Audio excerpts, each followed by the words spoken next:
Yeah, I It's mean, satisfying something in you. oh, absolutely. And I think anything that's looking to meet a need in us is coming from the do-it-yourself tree path Yeah, of yeah, independence from God. And even doing things for God is exactly the same thing. We're doing things for Him, but actually it's doing something for it's us for because us. it's fulfilling the need to be needed or wanted, or all of those inner needs that we Yeah, all have yeah. are they're built there by God Hmm. for us to be able to find those things in Him, but not independently of Him. And of course, we do a lot of independent things, Yeah, um, and I think that that's one of them. And I think a lot of people, uh, if their identity is coming from what they do, like I'm a missionary. yeah, Well, if you think you're a missionary, then if you don't mission, then you are going to not know who you are, and you're going yeah, to be driven to mission because you think you're a missionary. And I think yeah, it's whatever it is, whatever you might actually think about yourself, if it's a performance orientated perspective, then if you don't do it, it is going to affect how you feel about yourself, and therefore okay, you will be driven and addicted to yeah, it, because if you withdraw from it, it will impact on how you feel yeah, emotionally. yeah. Um, and I think that's the key. And I think that's the first time. Maybe I've heard other people say, but that was the first time that really caught my attention, and I really thought, boy, you know, I was talking to Joe about it, and I said, I wonder how many ministers fall into that trap. I would say a high majority of people who are ministers, quote, you know, wouldn't know who they are if they weren't able to do it. And I Right? Yeah, think, if you know who you are, what you do is not going to impinge on who you are, whether you do it or not. no, And in reality, we are sons, not a yeah, definition of anything that we happen to do. And I yeah, don't think anyone should define anything about themselves by what they do in essence. So, hmm, a pastor, no, they're not a pastor. They're a person who's called by God. And at this point in their lives, they may well be fulfilling that role. That creates a huge difference. A lot of people are in those roles because either they feel that's their calling, hmm, and therefore if they don't fulfill their calling, again, they wouldn't know who they were. The reality is it isn't our calling. Our calling is to be sons of God.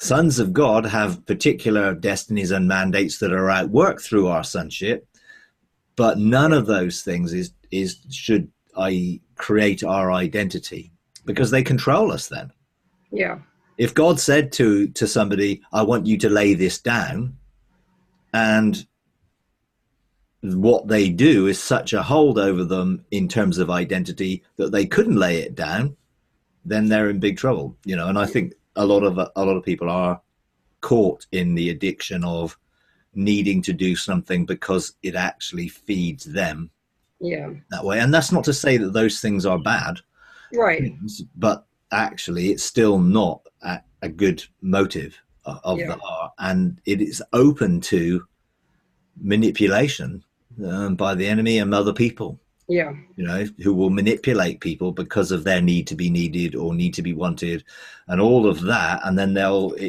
it's a danger that they can be used inappropriately. So, okay, yeah, I think that's the case for most people in every walk of life. How do we define who we are? It yeah, should really be by who he says we are, yeah. not by any other Or criteria. not per se what we do, but who No. we are in Him. Yeah. Okay, my second question, and it's also something that he brought up that I hadn't thought of before. Um, they were talking about ultimate reconciliation, and he was talking about that. He's not quite ultimate. Where Satan is going to be Mm. saved.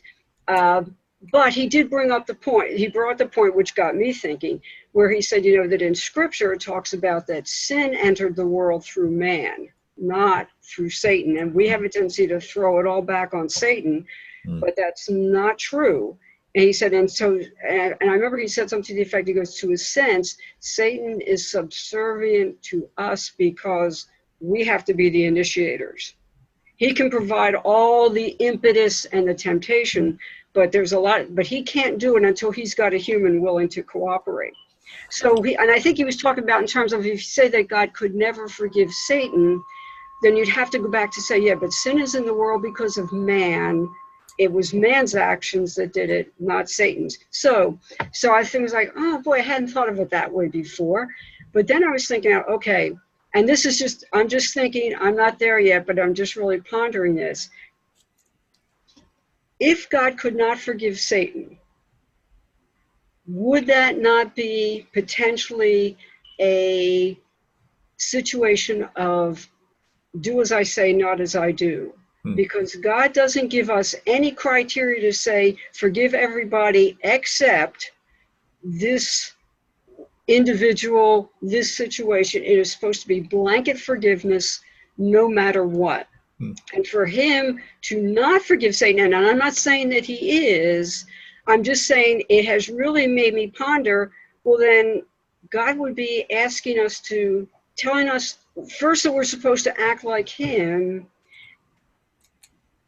but then it would be, you all have to forgive everything, but in this case, I don't have to. And I'm saying, is that really the nature and character of God? Now, again, I'm just sort of pondering this. No, I would totally concur with that, because, you know, and that's what people don't sort of connect to.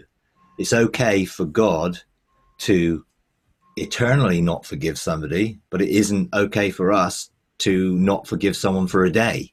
Yeah. And, you know, and if he was, you know, the parable of the unforgiving servant and everything like that, it wasn't that God hadn't forgiven him. It was that he wasn't willing to forgive others. Therefore, he wasn't able to enjoy the forgiveness that God had given him because of his thing. So I think ultimately, I believe that reconciliation was for everything. But that doesn't mean that everyone or everything has been reconciled. You know, God has reconciled them, but they're not living in reconciliation because they're not reconciled in their relationship to God, mostly because of their own thinking. But I do believe that the restoration of all things, all must mean all, but I don't think it's forced. That's the reality. I think, you know, God forgives me. If I don't choose to accept his forgiveness, I can live like I'm not forgiven, you know, and a lot of people do.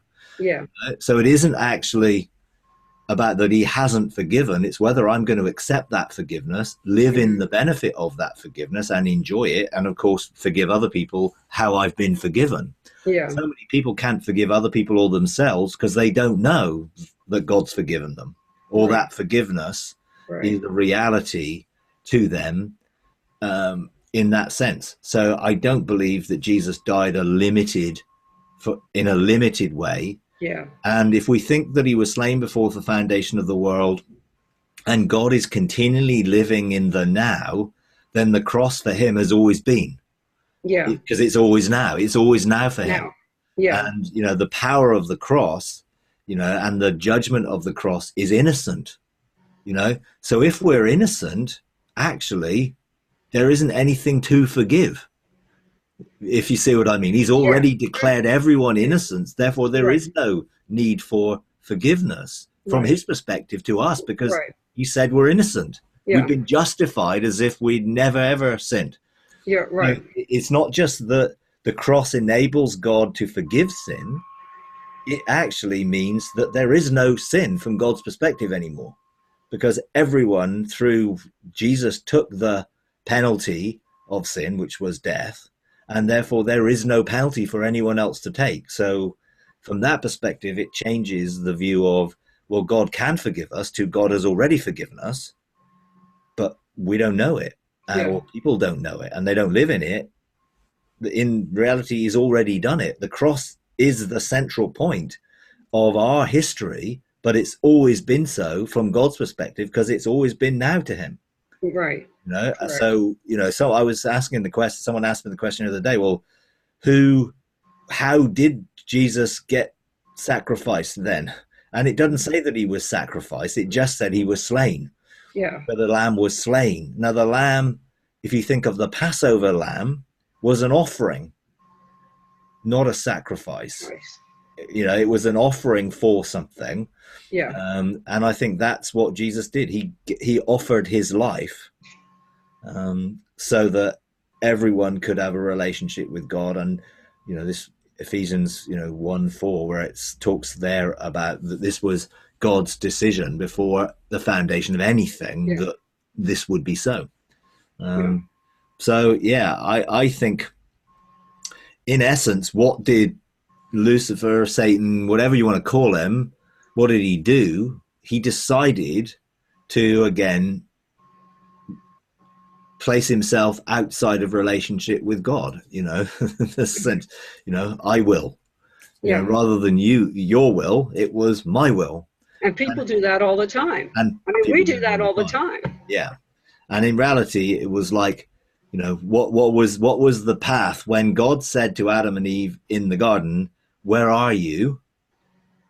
Their response, having was hiding from him because of fear, was, she did it.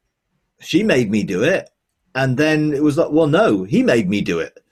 And the responsibility is everyone individually, because they've all got choice. Right. You can't blame someone else for our choices. Right. We have Absolutely. the right to choose. Now, there may be a predisposition to making a choice because of history and Hmm. our life and whatever is there as a example for us. But bottom Yeah. line is everyone's not going to be dealt with on the basis of what Lucifer did, Adam did, Eve did, or anyone else did. They're going to be, it's on the basis of what I did.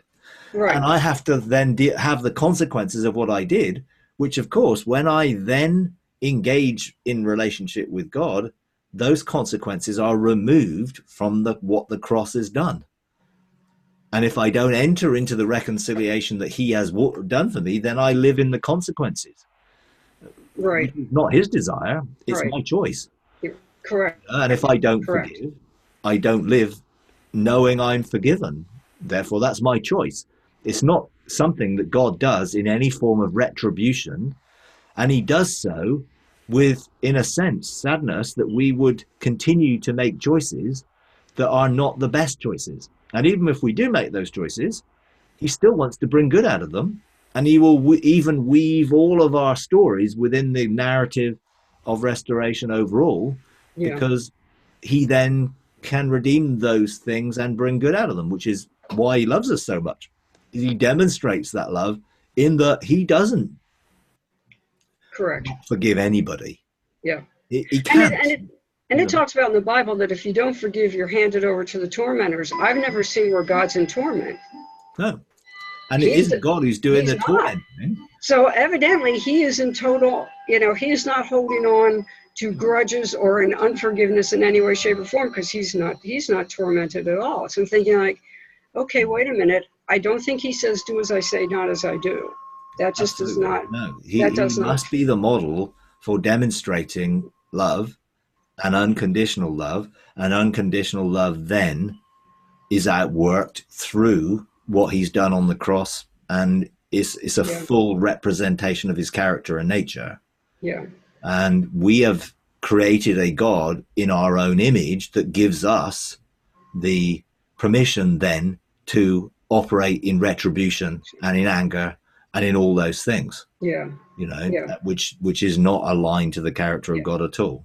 yeah, But it's our yeah, created God in that image. So we created the need for sacrifices because yeah. we felt we needed to To do appease that. God. Yeah, We'd lost our identity in sonship. Therefore, there is a who am I? And therefore, the appeasing of God by bringing an offering or making a sacrifice is something that we created and God never intended. yeah, That in the way which it became yeah. outworked.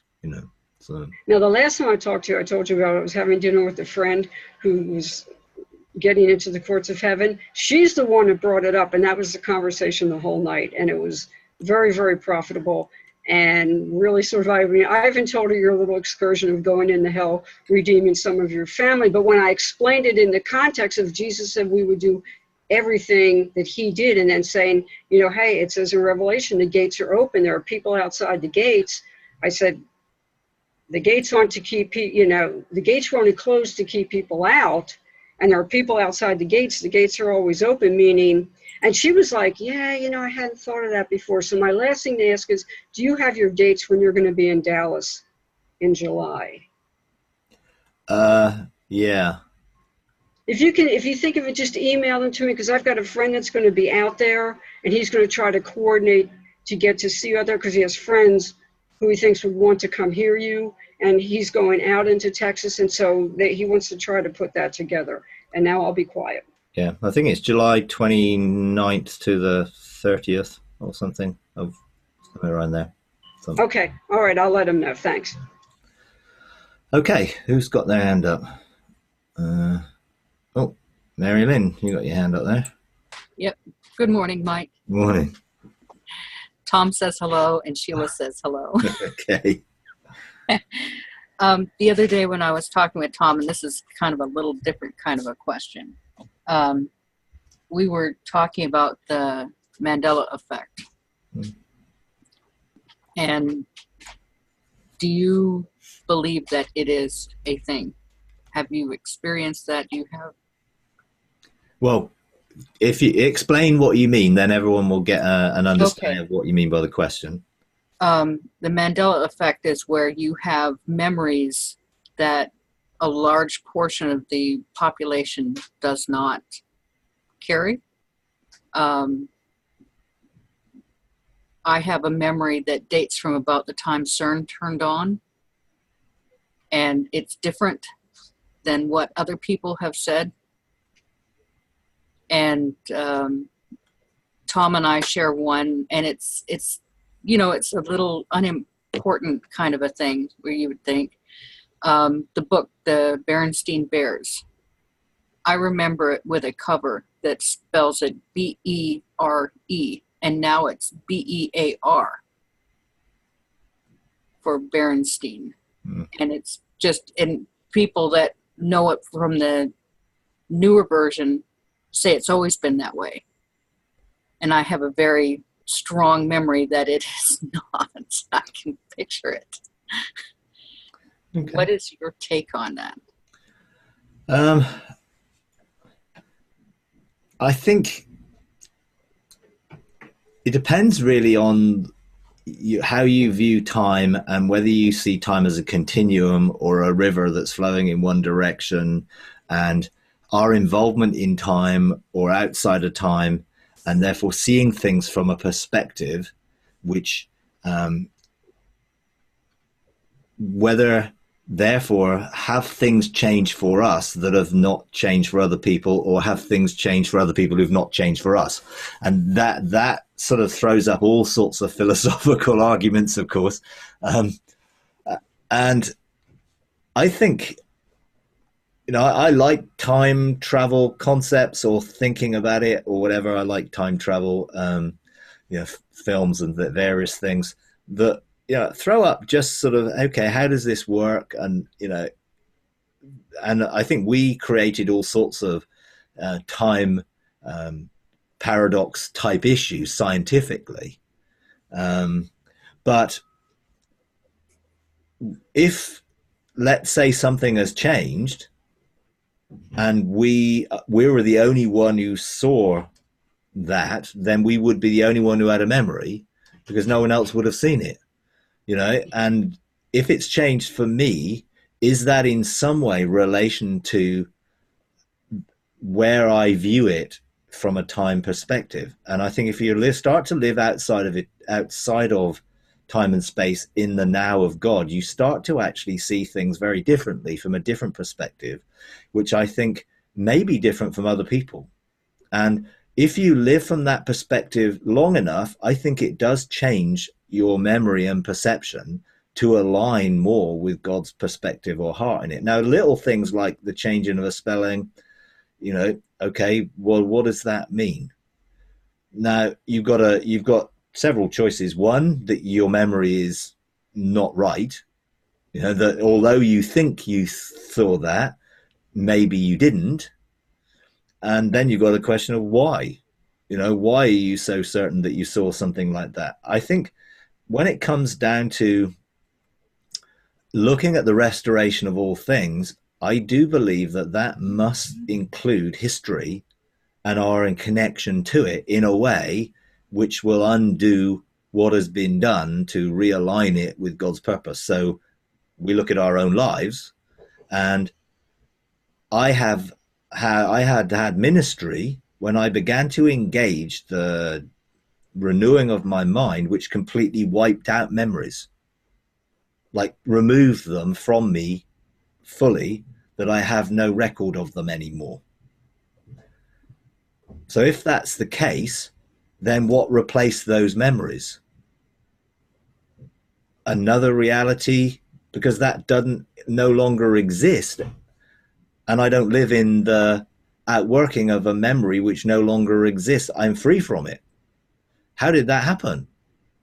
And I am aware when I went through this process of having sort of ministry that dealt with such things at such a level that I have no record of them anymore, is that then limited to me? And I was talking to someone who ministers to people, and she gave me a testimony of a lady who was abusive because of mental health issues to her children and her husband. And she was so, when she started to engage a relationship with Jesus, so she was so distraught by how she felt, it triggered a psychotic break in that she was put into a mental institution because they could not handle her behavior at home anymore. But in that mental institution, she entered into a relationship with God, and God began to engage with her. So she came out of the institution and started to talk to her children and to her husband, and actually apologize for her behavior. And they said, "We don't know what you're talking about. You've never been that way. You've never abused us. You've never done that. What are you talking about?" And she had the memory. They didn't. And then as she embraced the continual process, that memory was removed from her as well. So although she could categorically say that I did those things, the people that she did them to, because they forgave her, actually that memory was no longer part of their recollection of her at all. So now they only saw her as a good mother and a good wife. Now, that was a process that God was able to facilitate in transforming, renewing, changing the mind, actually removing memories and replacing them with other memories of how good things were. Now, it sounds pretty weird, but I think the person I was talking to was Francis Hunter, who does a lot of ministry in healing, and healing physically, but also healing of emotions and memories. And she has multiple testimonies where people's memories have not just got wiped, but have been replaced with something which was God's original intention for it, even though it never happened. But then, of course, if you have a memory of it, it did happen. And that's the paradox of these things, because what is a memory? And I think, there's a way more to the restoration of our past, the effects that the past has had on us. And I think it can change and alter memory to a degree that certain things are removed and certain things actually are replaced in that process. Now, it's an interesting thing, but I don't fully understand it all, but I have seen it in operation and I have experience of it. There are certain things when I looked at the process of dealing with trading flaws in my life and things that I had done and traded negatively, or going back to our first thing, using things to meet my own needs, and therefore falling into the trap of looking to receive something which was coming from a source which was going to contain a trap with it, I went through the whole process and I asked God to show me where I had traded negatively.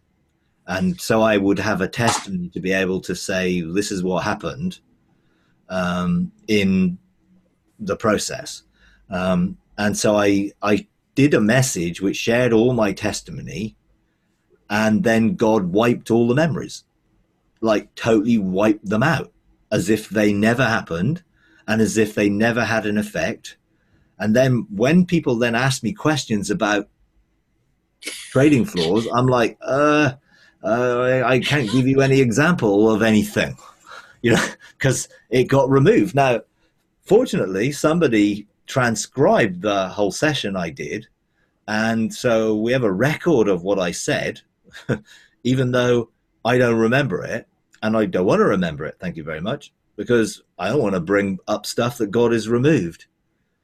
So it is possible, I think, to have our memories altered and changed to reflect what God's desire of things would be and should be, to replace those things that may have been, which is may not answer your question fully, but therefore there may be people who have not gone through the process of having their minds changed that may have different memories from other people. And I think that is one area of it, because let's say God had wiped the memory of the abusive mother and she couldn't remember it, but her children hadn't forgiven her, then they would have a memory different from hers. And if she had chosen not to allow God to release that wiping of her memory so that a new thing could be imparted, then they would have different memories of the same thing. But why it would be over a title of a book or something, I don't know. But it may well be, whether something are glitches, deja vu experiences, are they things that we've happened before? Are they things that could happen? I mean, if you know the film The Matrix, then you see that a deja vu experience is where a program gets rewritten and it's a glitch to show you that something's going on within the programming. Well, what is reality? Whose reality do we view?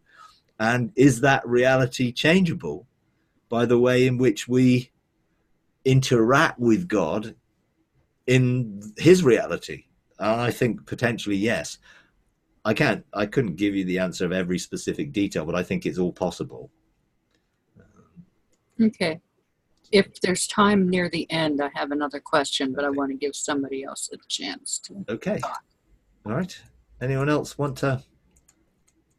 Yeah. Okay, Janice.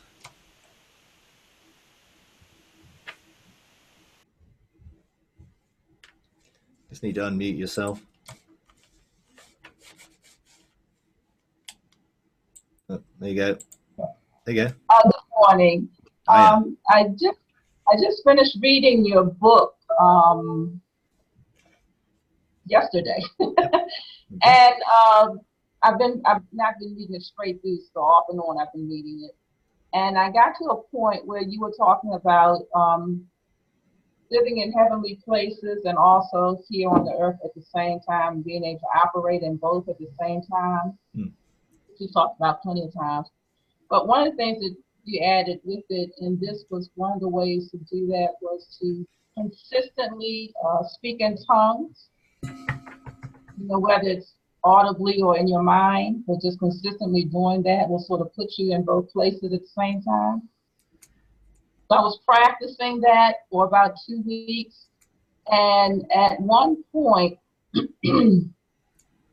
I was downstairs walking around in the house, and I felt like I came, like I personally became separated from myself, and I got like disoriented a little bit, and had to actually sit down. So I was just wondering if you had any such experience with I think, living in dual realms is absolutely vital if we're going to fulfill our destiny and be like Jesus and outwork the things he did by being constantly connected to the Father's heart. Yeah. I think when I was beginning to build my spirit's capacity and increase my spirit or edify my spirit, I prayed in tongues a lot, and I would pray in tongues doing two things at once, because then I could then see that I could have two different things going on and they be completely connected. So, I started praying in tongues while I was reading the Bible, and then I was reading the Bible while I was praying in tongues, and I learned to do it in my mind, and I learned to do it out loud. And that was sort of a part of the process which just began to show me that you could do multiple things at the same time. Now, of course, most of you ladies know that, you can multitask, and men are not supposed to be able to multitask so well. But in reality, I think you can train yourself to multitask. And those practices were just for me at the time. God was inspiring me to get my spirit into a position where when I was able to be in dual realms, it made connected sense, and it wasn't sort of a disorientating thing so much for me, because I went on a sort of a long process of preparation for it, I guess. And when I stopped doing once I was in 2012, I was actually operating in dual realms, and my spirit was there, and my soul is here, and my soul can join my spirit, and my spirit can join my soul if it needs to. But, I have access to connect, and I am connected, quantumly entangled instantly, if you like. So whatever my spirit's doing, my soul can benefit from. Whatever my soul's doing, my spirit knows. So there's this complete connection, and really my soul and spirit, through the process of separation, reintegration, became much more unified and one. And therefore what I do in heaven resonates with my soul here on earth instantly, and I come into alignment. When I it wasn't a disorientating thing, because I think I was prepared for it. And I remember the day I went into the realms of heaven, and I never came back out spiritually.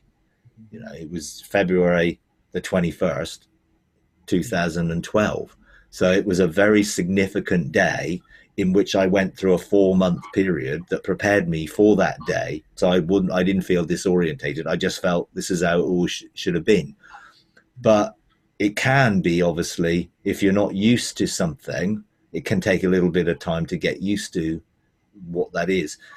I then discovered the more I began to engage spiritually with things that I wasn't cognitively engaged with, I then began to pray in tongues, speak in tongues, spontaneously, without any desire to do it or I'm going choice to do it. That I found that my spirit was communicating to my soul through the gift of tongues, in that what my spirit was doing continually, I found that was a communication that actually my soul connected to. So I would wake up praying in tongues, speaking in tongues.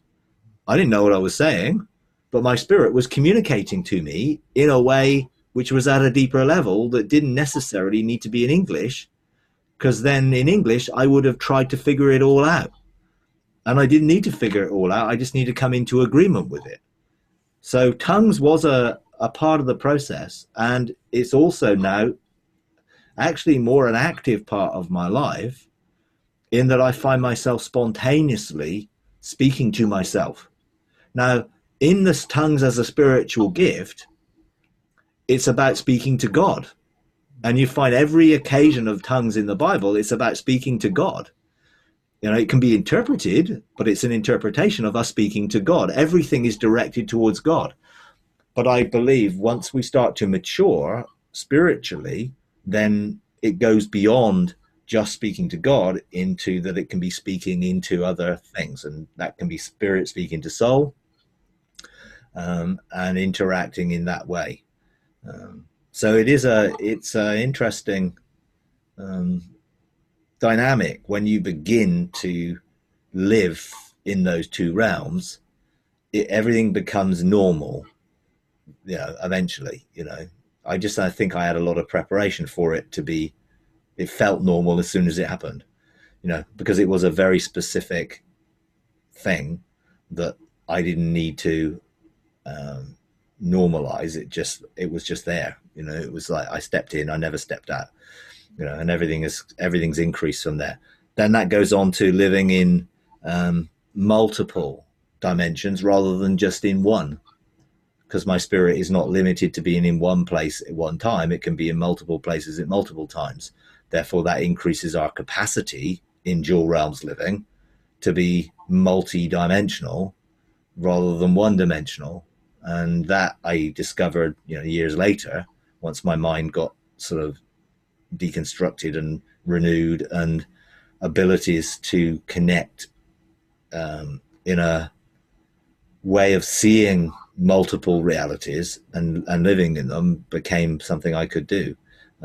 But it's all a journey, and I guess people's experiences will be different along the journey, because we all take a different path and come from a different direction and are heading in the same direction towards mature sonship, but we're all different. And I think it's okay to feel, hey, this felt different, and I guess when our bodies start to connect up with what's going on with soul and spirit, then there sometimes is a physical manifestation of some of what we're experiencing in those realms, because we're not sort of individual, as in fragmented. We should be whole, and therefore what affects one part of us should have a positive effect on the other parts of us, in that way. So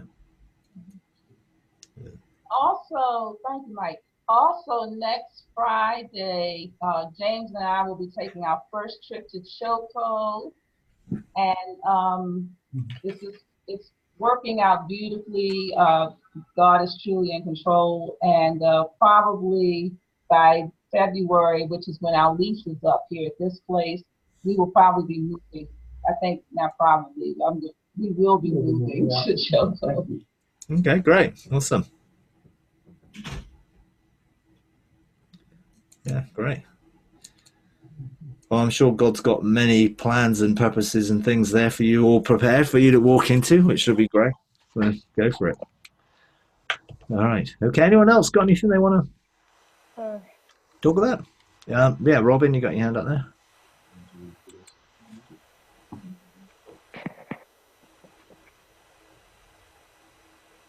And 2 weeks ago, I and my husband took a road trip in England, and we were at Holy Island at Lindisfarne. And I was there, actually, I just wanted to tell you, we were also in Devon, and went to Linton and Lynmouth, and we had a wonderful time. And I just wanted to say thanks to Samuel, because I connected with him and he gave us some great advice. We would have been in Barnstable, but there was nothing going on at the church at that time.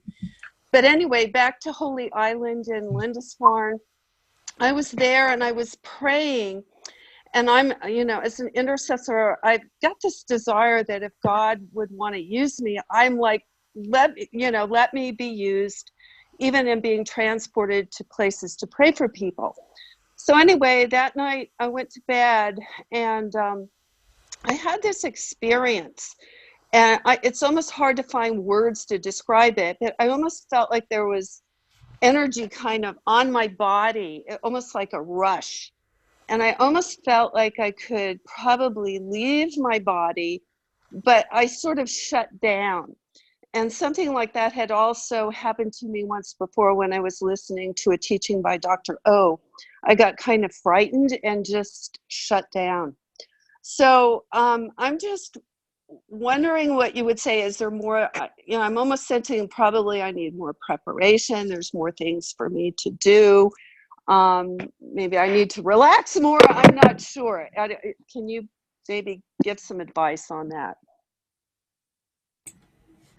Yeah, I mean, some of it is, what, what created the fear, because it's fear that then incapacitates us in those things. So there can be the fact that our soul is not yet totally submitted to the spirit, and therefore the soul is frightened to let go, or to be out of the comfort of knowing what's going on or what's happening. And, sometimes our spirit is doing things that our soul is not aware of, and therefore the soul doesn't have the capacity to interfere. But when we do things in a cognitive way that becomes something we're aware of, then the soul can kick in with a fear-based, protection mechanism, fight or flight, and so I'm going to come withdraw out of this because I'm frightened what might happen. So, I would go back to God and just ask him to show you, is there anything in my soul which is causing me to be frightened? Sometimes that can be a trust issue of, we think we trust God, but actually there may be some issues there which stem from other points in our life or childhood, which potentially can trigger in that situation. And it may be a memory completely dissociated from, or you don't even remember, but will be affecting that whole thing when something happens that you're not particularly sure of. A trust issue may arise, and I think if you ask God about it, he will begin to show you what those specifics are. And it's okay to go through the process where what's happened is unveiled something to you to show you, hey, there's something here that now I need to become aware of, and now I'm going to open that up for God to deal with it in me, and I'm going to surrender and let him deal with it. But there may be a healing that needs to take place, or the soul needs to come to a point where it's letting go of the fear, and not needing to control everything. I see. Okay, great. Thanks, Mike. Okay, you're welcome. Okay, Jacqueline, you got your hand up there. I have a question about applying the courts of heaven. Yeah. I almost feel comfortable asking because I know there are really critical things going on in the world, but I need to sort of start my training in using the courts, I guess, on my home front first. So in my case, it's about when payments seem to be blocked in a business, and people owe you money and they're, have money, but they're not paying you. Is it, I went to court, on the mobile court on my own, in faith completely, because I'm not necessarily hearing or seeing, but I'm believing. So I simultaneously have input like from an attorney, an earthly attorney, not Jesus, to convey to my tenant that if he doesn't catch up to his payments, he leaves me no recourse but to take legal action. So I'm kind of struggling with this. Is that being double-minded? I just want a little bit of background. My spouse is not a believer, so I'd love to prove to my spouse how effective the courts of heaven are and not rely on earthly methods. So, what if I limit my communication to just a little reminder note of, payment is overdue. We expect prompt and complete payment, and just leave it at that. So we're not doing anything that seems threatening that later can be interpreted as that's why they started to move, because you threaten them with legal action. Does that make any sense, my question? Yeah, no, it makes sense. It makes sense. I have some testimonies of where blockages in business and things have been dealt with in the courts. It totally depends really on what the accusations are, and then how those accusations are affecting the situation. So in one of the situations where exactly the same was happening, a friend of mine was in business, had done some work and wasn't being paid. He'd submitted the invoices wasn't being paid. He did a court case and he found that there was some unrighteous business activity in his family line, and he then forgave and released his family line, except the accusations. The accusations then were dealt with as not guilty, and then for him, automatically people contacted him and said, how can we pay our invoice? So that's the ideal. But in some senses, when you receive a verdict which says, hey, whatever the accusations are which are blocking this, they're removed, then that can come with a scroll which also can have a strategy for what you do. And let's say the strategy is you need to give this guy a reminder or whatever, or the strategy is you're going to take it further. You just do whatever that strategy is. It doesn't prove that the court case didn't work. It just that the court case involves a strategy. And it's like the same thing would apply in a real court case. The verdict is given. If no one enforced the verdict, then it would be irrelevant. But if you didn't do the court case, doing that strategy might not work. And the difference is it would work once you've done the court case. So, don't think, oh, I've got to do something. No, don't do anything practical because it must all be spiritual. The spiritual can then lead to the practical. There's no reason why it shouldn't. It's like, yes, it would be wonderful if all of a sudden the person just came and gave you the money. But that's not always the case. Sometimes the verdict needs enforcing. So, if in the real world in a court, the verdict was given, I don't know, let's say there's a restraining order or whatever taken out against somebody. If that person then breaks the restraining order, then what do? Just let them continue breaking it? Or do you call the police and say, this guy's broken the restraining order? Therefore, the police apply the verdict and take him away. So from that perspective, there's nothing wrong in seeing something practical attached to a verdict of a court case, because generally every court case has a verdict which then has to be outworked. If someone's in prison and they're found not guilty, they're set free from prison. Someone's got to do that. If no one did it, they'd be stuck in the cell even though the verdict had been passed. If actually someone is guilty and they're put into a cell, if no one takes them and puts them in there, the verdict is actually pretty meaningless unless someone acts on it. So what I would do in getting the verdict is then ask God if there is any specific actions that you need to take to enforce that verdict. It could be decreeing and declaring the verdict. It could be placing that verdict in you that brings you to a place of peace and rest. It could be lots of different things. If someone's not paying you, the first thing to do would be to forgive them for not paying you. Now, in a spiritual sense, you've released people from the debt they owe you. But in this situation, that's not what you're gonna do. You're forgiving them for not paying. You're not canceling the fact that they should pay. And of course that's perfectly okay. So I would see, what do you do with the verdict? And if you need to do something, then do it and enforce the verdict, then see the verdict outworked.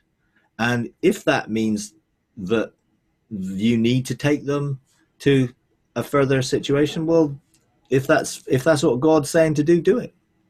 It's not sort of a failure if it didn't work out in the way someone else's situation worked out. Most people tell testimonies of the ideal because it sort of inspires the ideal. Not every situation is the ideal, and I think we need to be practically outworking what we do spiritually in such a way that it actually is outworked. Otherwise, we're sitting back waiting for something just to happen by magic, rather than what am I supposed to do? It's like if I get a verdict for anything, I'm always looking for, what am I supposed to do with this? Are there things that I now need to do to decree this into action? I now have the authority to do it, but I need to do it. And a lot of people, I think, get the misunderstanding that everything's automatic. And it isn't. It isn't automatic. Things have to be outworked in the kingdom. Government has to be applied. Things don't just happen if we sit back and hope for the best, really. It's like we have to legislate for the outworking of that which we have authority to administrate. And of course, there's multiple different things you can do. You just need to be clear what it is that you've been directed to do. What strategy have you been given for the outworking of what you've done? Now, if you go to court, it's dealing with the accusations that the enemy may have against us. You can't deal with the accusations that the enemy may have against somebody else. That's what you forgive. That's why you forgive, so that you hand them over to God to deal with them, not for us to deal with them. So there's got to be a sense of, I go to court to deal with me, and if there's anything in me which might be a blockage, that's the reason. If there isn't anything in me that might be a blockage, then the court is probably not the place to go with that sort of problem. There are other ways of decreeing and declaring and calling things into being that can change situations, which are not necessarily a court dynamic. And that's why, it's not a panacea for everything. You have to have a strategy. What is God saying to do? And how do I see what to do by looking from a heavenly perspective, not just an earthly one? So, yeah.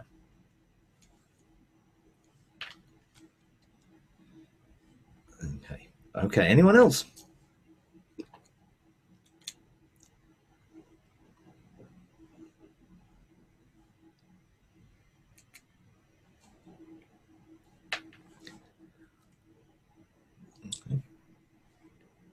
If no one has anything else, I wanted to say that what you said about spirit speaking really resonated with me, because I find mine starts talking spontaneously. Yeah. If something happens and it surprises me, she will speak. And my husband will go, "What did you just say?" Because he's not spirit filled, and it just kind of freaks him out. Yeah.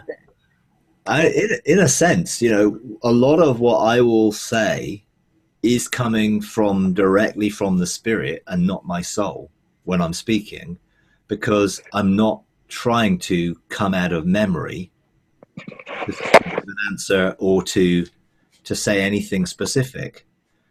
I want my spirit to be flowing, and everything then just to be a flow of revelation that comes out of heaven, rather than, okay, I need to think about that. What do I know about that? I want to instinctively respond from the spirit, and therefore, my spirit is speaking now. Now, obviously, my physical body is actually using the words, but I'm not thinking about what I'm going to say. I'm not trying to engage my soul in coming up with a solution to a situation. I really want it to be, spontaneously coming from the spirit, and it can, if you're in two realms or multiple realms, it can be flowing from that realm all the time. Sometimes I think my spirit, when I speak in tongues, is just trying to say something, as you say, which is like, oh, okay. Now, sometimes that can be, a conversation with someone in another language, which you don't know. That's happened before now. But I do think, the more our spirit is in that position of ruling, if you like, then the easier it is for everything to actually just be as it should, rather than it being separated or divided, and I've got to try and figure it all out and work it all out. I think it should just be a flow. You don't see Jesus too much hesitating or, trying to come up with a solution. He just flows. It's just him being himself in that way. So, yeah. Okay, Jacqueline, you got your hand up there again. Sorry, I didn't realize I had my mic off. Yep. First of all, thank you. It was super helpful. And for some of us who are still just trying to, understand how to work in the courts, at least I yearn for more exposure to that. I noticed I was at a conference and there was someone who mentioned a website, a Facebook page on the courts. And I don't know if you know of any, or if you've had any feedback on any. One of them was called Courtrooms of Heaven, and the other one was Courts of Heaven Worldwide. Just where we can just see a little bit more detail about how this works and some of the issues that arise and how they're solved, just to feel more comfortable so that we can move up. I'm hoping at some point to be able to move up and go further with this, but yeah, oh yeah, there are a number of Facebook. I think the Courts of Heaven is one. I think it's sort of administrated by Terry Spencer. Some of the not everything that talks about the courts for me comes from a heavenly perspective. I think Robert Henderson's teaching on the courts is a sort of a stepping stone to engaging heaven, but it's sort of almost taught as a new way of praying. So pray from a more judicial sense than a warfare sense, but actually those people aren't going into heaven. They're not actually going into the court of heaven. They're really sort of using their imagination to picture a heaven being a court when they pray, which is not the same thing. And I think there is a difference between being in that realm, engaging in that realm, and having that realm operating and activating than just, hey, I'm going to pray from this perspective now. And I think a lot of what Robert Henderson has been teaching has been adapted by people to talk about this is a new way of prayer, rather than, you know, this is a reality that we're actually engaging in. And therefore, you know, there's a lot of misconception out there. And I've been engaged with some people who are talking about engaging the courts of heaven, but when I see what they're doing, I don't really recognize it at all. And I particularly don't recognize it from the perspective of the way in which things are done. And they're very much an old style of asking God to do things on our behalf, or praying for God to do this or God to do that. That's not how we function in the courts of heaven. When we get a verdict, we administrate the verdict. You know, we're not asking God to do something for us, which is what prayer used to be like. We are calling, decreeing, declaring, assigning angels, doing the things that are necessary or needed, not just sort of asking God. That's immaturity when we're asking God to do something. He wants us to do those things ourselves. And that's teaching us to do them as sons, rather than it being something which is more of an old style thing. And I think I'm sensitive to old and new ways of doing things.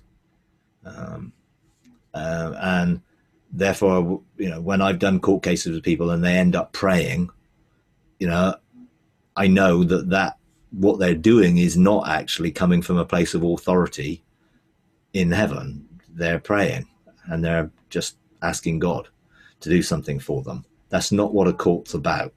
A court is not to ask God to do something for us. A court enables and empowers us to do something on the basis of the fact that God is giving us a verdict that we can then use.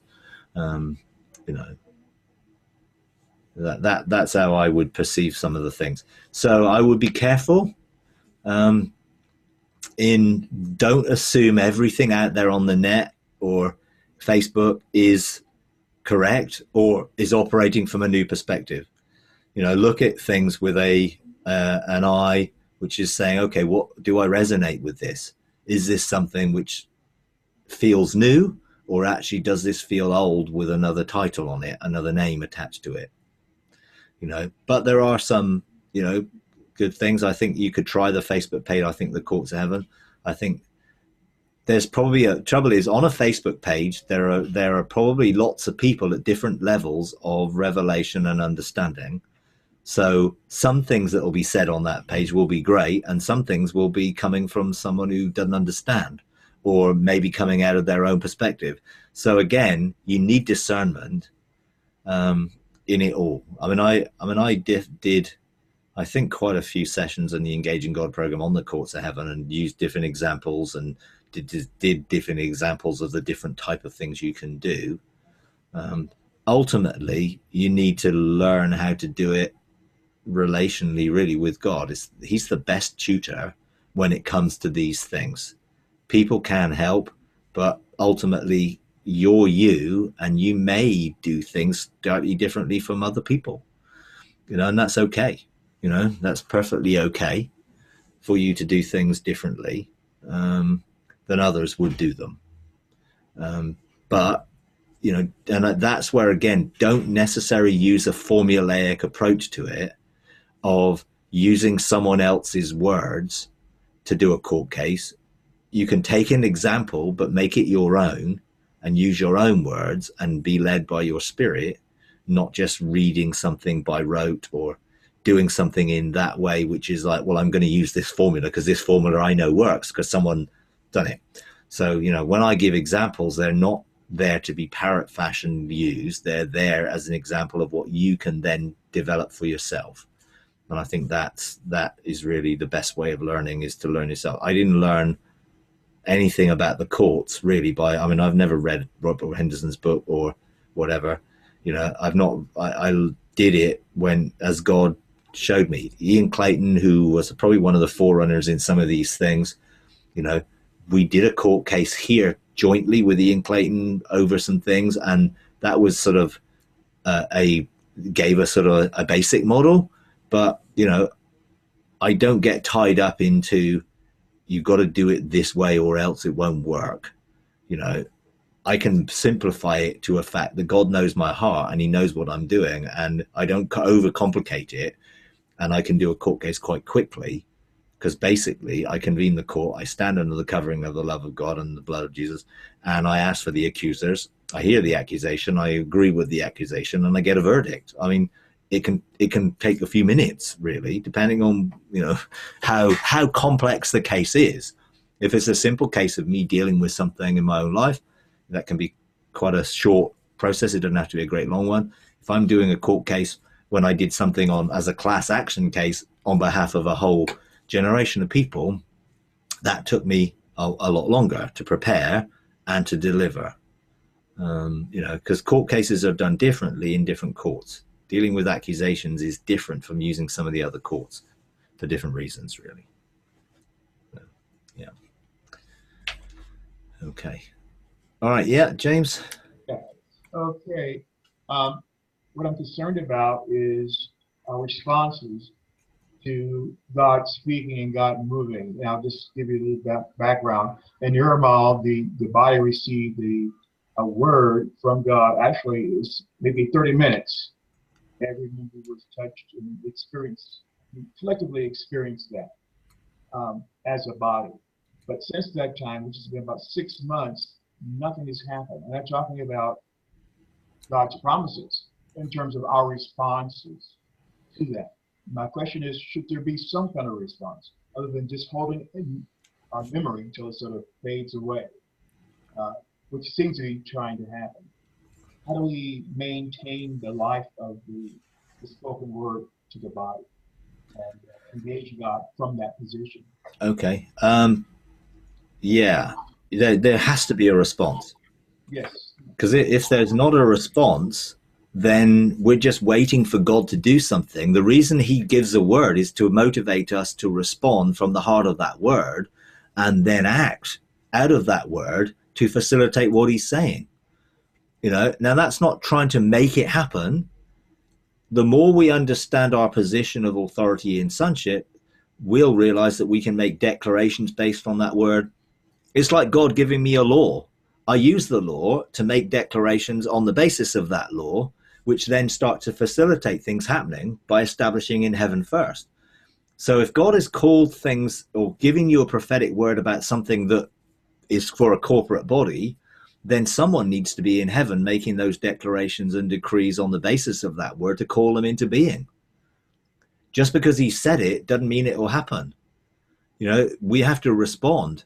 Now, there may be blockages to that word. Do a court case to find out what the blockages are. There's so many things you can do to help or be part of the process of facilitating the outworking of that, and, it definitely, you don't just sit back and hope for the best that it might work. That might have been what we did before we have a greater understanding of operating in heaven, but it's certainly not what you do. If you're coming from being seated in heavenly places, we need to rule and we need to subdue And we need to see that fruitfulness come from the kingdom manifesting there so it can manifest here. And that's our responsibility. God just stimulated us to do something, really, by decreeing it. It's no different from you engaging with the heart of God, knowing the heart of God for something, and then being motivated to outwork that by desire, and you legislate for it and call it into being, do all those things as part of that process. Which is different from, okay, we're going to make this happen, which is sometimes what happens when God speaks. People then try and make it happen in the flesh, but we need to facilitate it happening in the spirit and in the realms of heaven. So then how is that then going to be outworked in the earth? Because we need to be in agreement with each other and God. Because if it's individual for me, I can say yes to God and that's it. We're in agreement and things are moving forward from that point. If it's a corporate thing, what happens if there's 5 people in agreement and 25 who aren't, or 25 who are and 5 who aren't? You have a dynamic there that you have to come together with one heart and one mind in agreement. Therefore, discussing, do we agree? What are our understanding of what God said? Do we all hear the same thing? Do we all understand what he said? It's discussion to be had to weigh it, and weigh it up in such a way that we come to an agreement. Yes, we are in agreement with this word being facilitated. Otherwise, you can be doing something that's counteracting what someone else is doing because they're not in agreement with what you think it might be or should be. So corporately, things do need to be accepted. And whenever we do a corporate court case or do anything like that, we always come and talk about it and say, are we all in agreement over this accusation? And are we all willing to accept that? Otherwise, you get some people who aren't and some people who aren't. You don't have any authority when you're doing something corporately if you're not in agreement and in unity of heart. And that does sort of, mean that there are some things in preparation that you do need to do when there's a corporate dynamic in place. And if you're doing it with a group of people who may not have full clarity about certain things, then you got to take your time to, in a sense, to unpack what God has said or is saying, so that everyone can come to a degree of, oh yeah, didn't realize it was talking about that, or oh, I didn't see that perspective to it or that point to it. So I do think there is work to be done in a sense of just clarifying, are we in agreement? And then what are we going to do about this? In the light of that, we're going to be going on to Choco, like Janice spoke about. And since Irma has not responded to this, can we take that proposal to Choco, to the bodies there? Well, only if the purpose for it was generic and not specific. You can go and get another word from God or a mandate from God or an authorization for where you're going, which may be more specific for there.